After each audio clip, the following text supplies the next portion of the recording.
Welcome to a new episode of Amplifiz podcast, the video podcast that helps you and your team maximize your potential.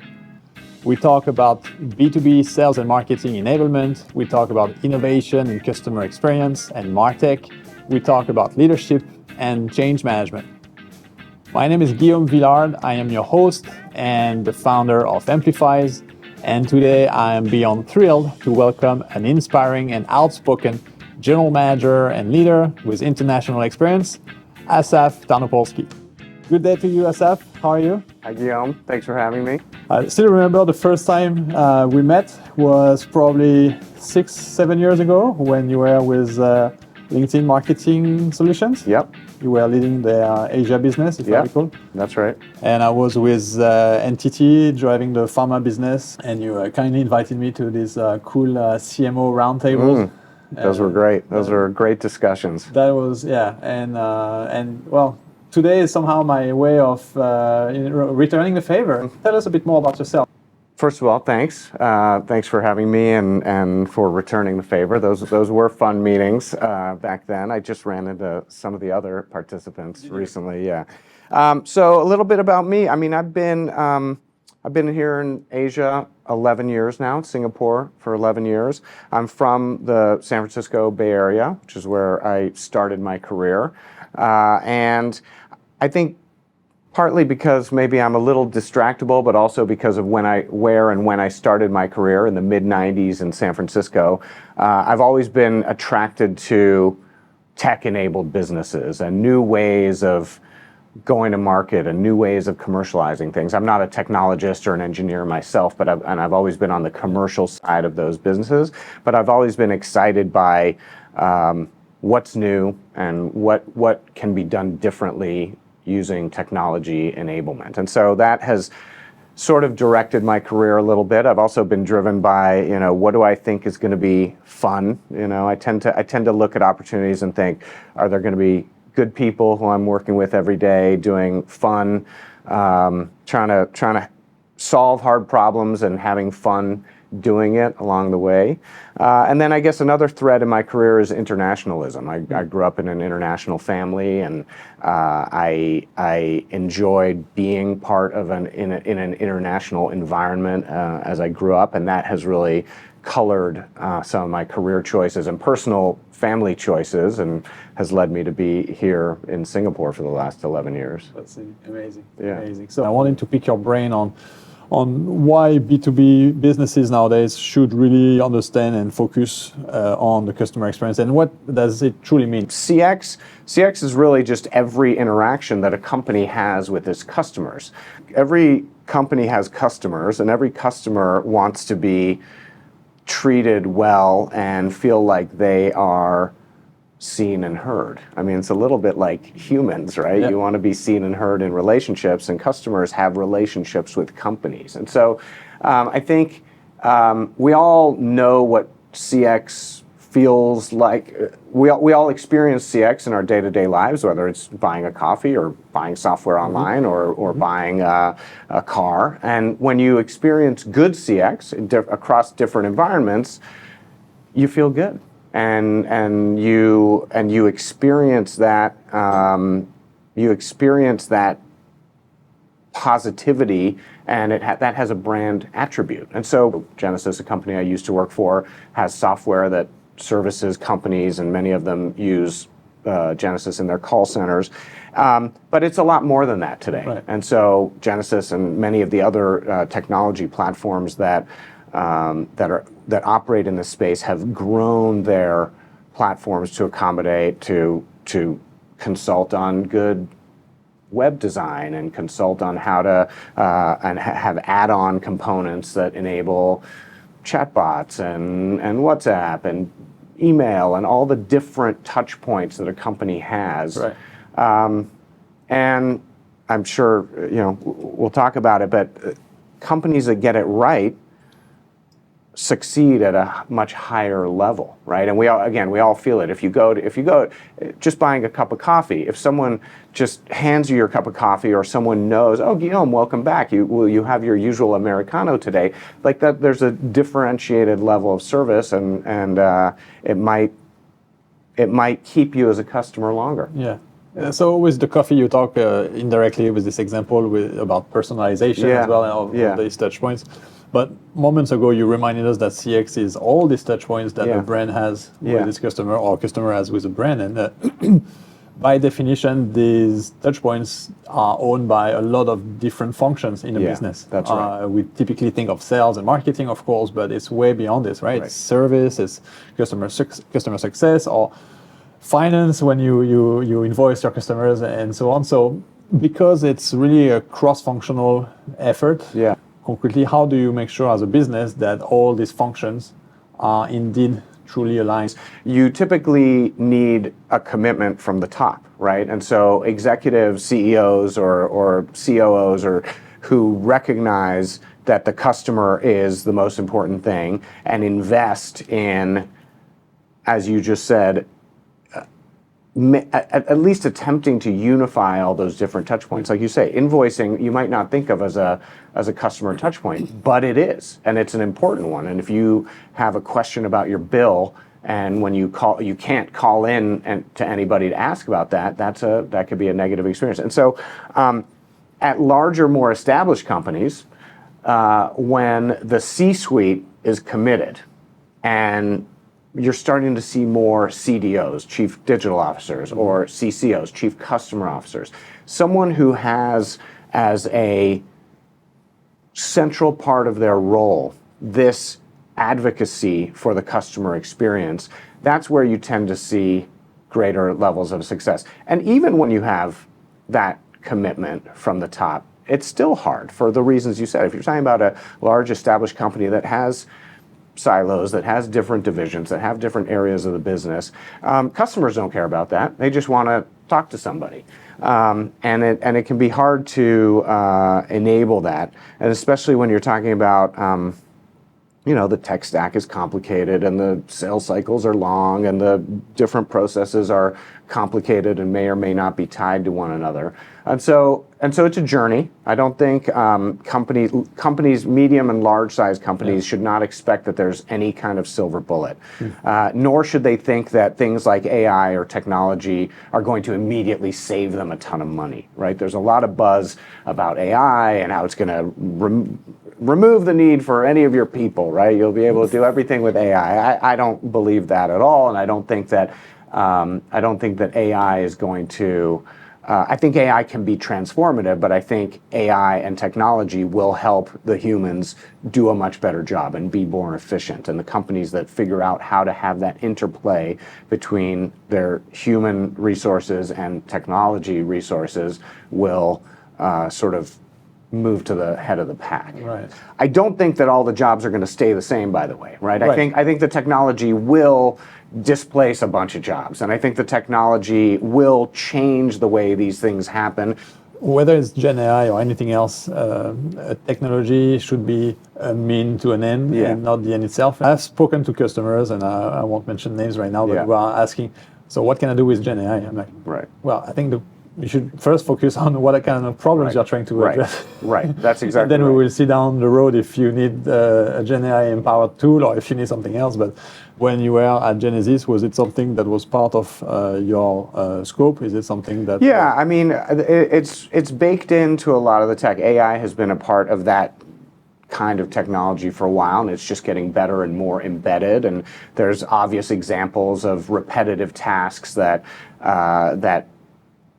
repetitive or time-intensive tasks that can be handled by technology. And so, transcripts, for example, like one feature of call centers is capturing what happened on a call, right? And so if an agent had to spend 3 or 4 or 6 minutes telling us how they solved Guillaume's problem and preparing their colleague for the next call that you might make to them, that kind of thing can be solved by technology. And so that's pretty time intensive, labor intensive. And so if tech can solve that problem and give that agent 6 minutes back to be with the next customer, for example, and provide a human touch, that's a huge cost savings. Right. So when we talk about tech and these enablements and so on, I mean, there's an obvious component which remains the human element. Yeah. We remain at the center of everything, and Yeah. And we continue to do business with people and, Yeah. and work with people we enjoy working Yeah. with. You talked about this in your intro, trying to find a mission, a job that excites you, but also do Yeah. it with people that you're going to have fun with. So Yeah. tell us a bit more about your leadership style and what you have built as your own motto. I don't know. I like to. I'm a people guy.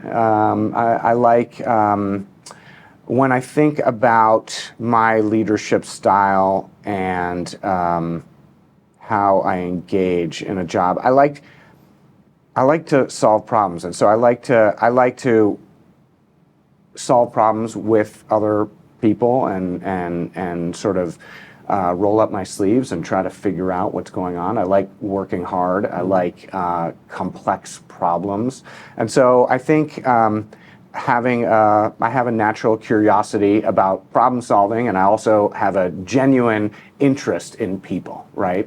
And so I think that that sort of describes a little bit about my leadership style. I'm a collaborative person who likes to get things done with teams, and I think the teams I've worked with feel that from me. Yeah. And that problem solving you talked about earlier, the fact that you have spent most of your career in tech on the commercial sales side. I guess problem solving is also something you do very well internally, but with your customers, and that's why you have always been. I'm interested. Like, what are your problems? What are you trying to solve? Right. What are the business outcomes you're trying to achieve? And so I find it interesting to talk to clients, try to anticipate what I think their needs are, go into the meetings and dig into what those problems are, and then see if the solution we have can be tailored to meet their needs. And if it can't, I'm also happy to say we're not the right vendor for you, or we don't. The tech we have is not purpose built for your use case. You're not going to force a circle into a square. No, of course not. Yeah. But so that's interesting, because the logic of finding out the problems. Some customers have worked hard at defining requirements and have aligned with their different stakeholders, and they are very sure that they have detected what is the true problem. And one would argue that sometimes when you meet them and you do your own investigation and work with them for a while, you realize that there were some hidden gems that they kind of left on the side. And how often does it happen to you when you talk about enterprise solutions, and how often is it really like an RFP game, or how much of it is really full discovery and helping the customer realize that actually there's more to it than what he thought?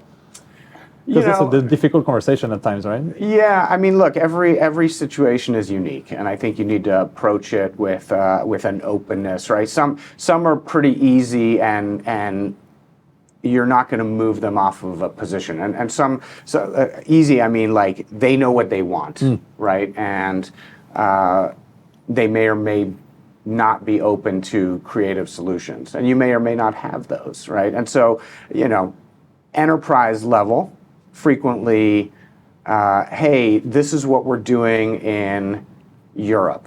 We want to do the same thing here. And that makes sense, right? If they're going to align with their colleagues, or they're going to be on a unified tech stack or things like that. SMEs, frequently a different story. You can get more creative. There's more control. The CEO is the customer rather than a regional leader. And so I think you just need to be open to what each solution is, and not try to force, if I want to be creative on someone else's account, like, that's not my place. My place, as you suggested, is to solve their problem. And to do that, it's really a matter of change management in many organizations. It's not just, we're going to move from platform A to platform B. You sometimes need to adjust processes, you need to create new teams, you need to create new functions. So this is pretty complex. As you have been in tech for years, so it's obviously a fast-moving sector. You have seen acquisitions, you have seen different things going on in your life. What are the typical barriers that you have faced or pushed back from your people when it comes to change, reluctance, and how did you manage these challenges? Look, change is hard. Companies get used to what they're doing. They're comfortable with a system. Their people are comfortable with the system. They've invested in that system. Change usually represents all kinds of unknowns and expense. And so you need to get, as you say, lots of stakeholders on board. And usually it's a journey, right? It's not like in enterprise software, sales cycles are long, stakeholders are many, complexity is high, and so you need to have patience, and you need to understand how to tailor messaging in different ways. I mean, this is your stock in trade. This is when we first met many years ago when I was at LinkedIn. We talked about this kind of stuff all the time, right? The needs of the business unit owner are to provide a better service in a more efficient way to their end customer. The needs of the CTO are different, right? They care about security and integrity with and interoperability across technologies. The CFO wants to know that they're getting a pretty good deal. They don't really care about the tech. They'll trust these two colleagues on the tech decision, but they want to hear from their peers that the Goldilocks model, not too expensive, not too cheap, something in the middle, something that won't break, that once they make the investment, there won't be hidden costs, things like that. And so when you're thinking about selling or implementing, all of those different stakeholders have to be managed and have to have their needs met in a way. As an organization buying this kind of solution, you can for sure make the decision that we're going to use ABC, but from experience, if you are able to involve your people early in the process, getting them exposed to it, to your point around communication and getting them excited about it, right? If you've got agents who are now using the system that's perceived or thought of as the best and most exciting and will help them do their jobs more efficiently or advance in their careers or things like that, of course. So one thing that I discovered lately was that we have also an interest out of business in sports. Yeah. You are a basketball guy, is that correct? Or I love basketball is my great love. As I age, I play less and I hurt more when I do.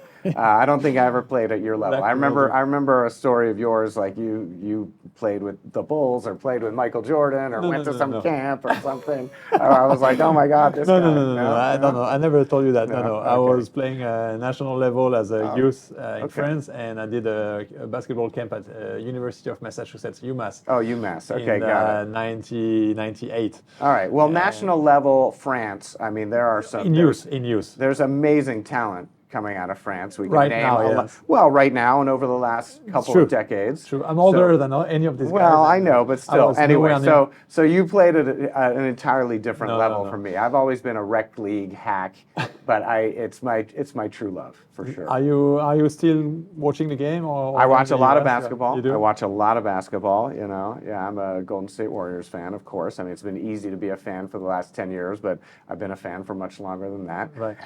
But it's been wonderful raising. I have 4 sons, and so watching them 4 plus grow 2, up. 5. So you have a starting 5. We have a starting 5. I'm right in the middle. I'm the 5 spot. But it's been wonderful for them to have this team as they've grown up. Yeah.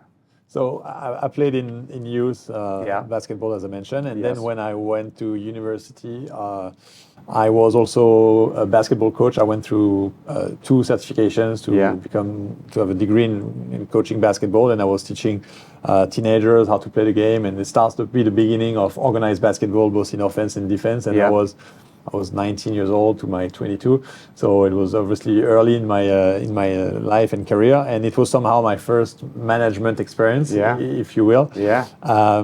And because of my love of the game, but also because of everything I've learned from these 3 years where I was coaching kids, I've always now in my life and professional life in particular, kind of connect back to the value of sports and what I've learned from these years and how I can benefit from it as an individual, as a professional. Sure. Is it something that you relate with as well? For sure. What are the things that you want to take away from Yeah, I mean, team sports are so important for in the professional world for raising children. I know you have children.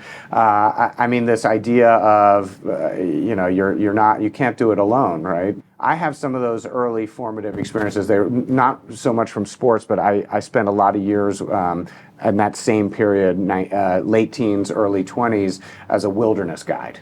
And so some of the lessons I took from that about preparation, about anticipation, about personnel management, like when you're out with a group of kids who depend on you and you're far from civilization, and anticipation, preparation are core to your success. And I took some really wonderful life lessons away from that period as well. Awesome. Very formative.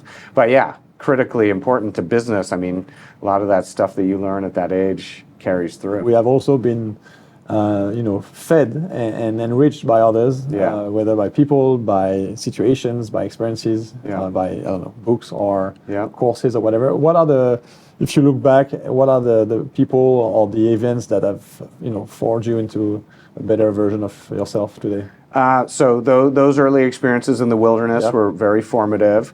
I had some wonderful leaders at LinkedIn who were very inspiring and empathetic, and we were experiencing this tremendous growth curve, and watching them operate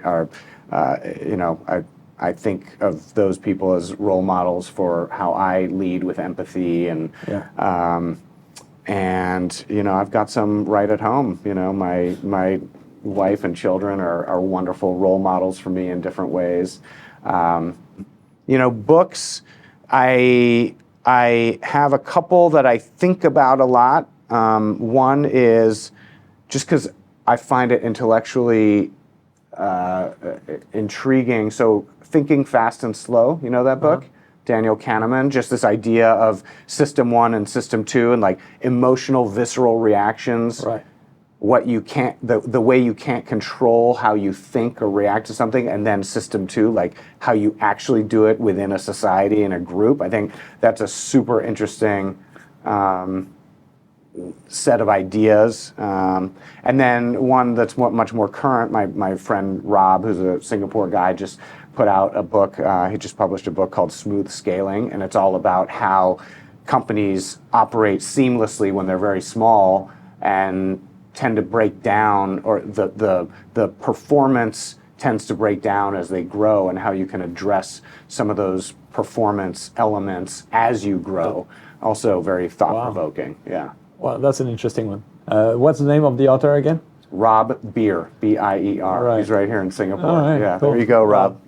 Promotion, free fall. Smooth Scaling just came out. Get it on Amazon. Yeah, I'm not getting any. I might get a bottle of wine, but that's it. I just say it because it's relevant to the topic and relevant to the way I think about organizational dynamics. To me, technology is great and brand is great and everything, but people operate businesses, and leaders like you and me operate on teams, and how we manage those people, and how you get the most out of the people around you, right? It's not like doing the job for them. It's about optimizing their capability and giving them the ability to do their best work, and then you succeed. So talk about this a little bit, because again, looking at the analogy of sport or the concept of coaching at large, what works with this person might not trigger that person very well. And so I think it's very important for us to know our people and be able to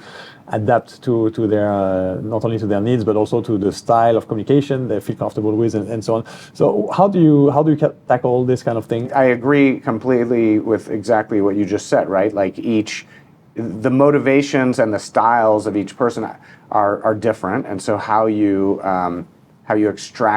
enable that person to be successful in their own way is critical to your success as a leader.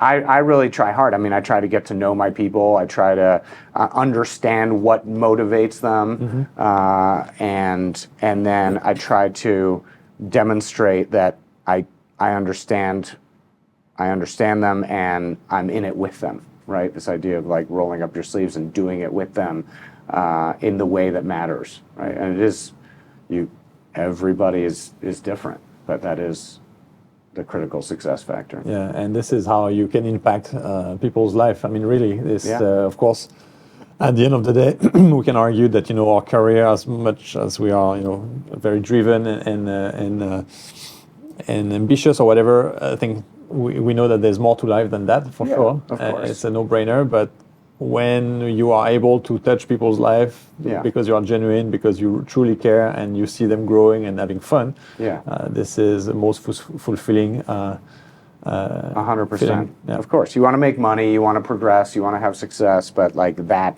is exactly the most fulfilling thing. And you need to be easy on yourself, right? You're not going to be that great leader for everybody. You need to recognize you have the ability to connect meaningfully or deeply with some, and some are it's not like it is in life. It's a human interaction. Exactly. That's exactly right.